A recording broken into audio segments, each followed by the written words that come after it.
బాధతోనే BJP పార్టీకి రాజీనామా చేశానన్నారు MLA Raja Singh. తన రాజీనామా ఆమోదంపై కుట్ర జరిగిందని ఆరోపించారు. ఆలోచించాకే రాజీనామా చేశానని రాజాసింగ్ అమిత్ షా నాకు ఫోన్ చేయలేదని క్లారిటీ ఇచ్చారు. తెలంగాణ బీజేపీ తప్పిదాలపై కేంద్రానికి లేఖ రాశానని తెలిపారు. తానెప్పుడు పదవికి ఆశపడలేదన్నారు. ప్రస్తుత బీజేపీ తెలంగాణ అధ్యక్షులు రామచంద్రరావు మంచి రైటర్ అని, కానీ అధికారంలోకి రావాలంటే తెలంగాణలో మంచి ఫైటర్ కావాలని రాజాసింగ్ అభిప్రాయపడ్డారు. కొన్ని మీడియా ఛానల్లో ఒక వార్త నడుస్తుంది. రాజాసింగ్ మళ్ళొక్కసారి బీజేపీలో రానికి ప్రయత్నం చేస్తుండు. ఆయన నియోజకవర్గంలో ఉన్న కార్యకర్తల్ని ఒక బృందం తయారు చేసి స్టేట్ ఆఫీస్ పంపించిండు.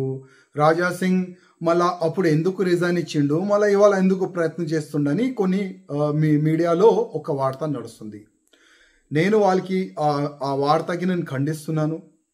నేను ఎప్పుడు కూడా నా పార్టీలో మళ్ళొక్కసారి రానికి నేను ప్రయత్నం చేస్తున్నాను, అట్లాంటి నేనే ప్రయత్నం చేయలే ఎప్పుడు కూడా. ఎందుకంటే నేను పార్టీకి రిజైన్ చాలా ఆలోచన చేసే నేను రిజైన్ ఇచ్చినాను.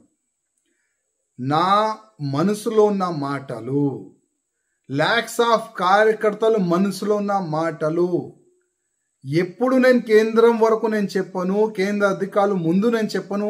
అప్పటి వరకు నేను ఆలోచననే చేయను బీజేపీలో రానికి. ఎందుకంటే ఎన్నో సంవత్సరాల నుంచి పార్టీకి ఎవరి వల్ల నష్టం జరిగింది అది నేను కేంద్రంకి చెప్పాలనుకుంటున్నాను.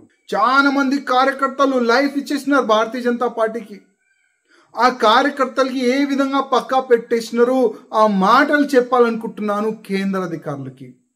ఇవాళ వేరే పార్టీ ఏడ్చిన తర్వాత బీజేపీలో చేరుకున్నారు. రిస్క్ తీసుకొని వాళ్ళతోని ఎంత అన్యాయం చేసినారు వాళ్ళ గురించి చెప్పాలనుకుంటున్నాను కేంద్ర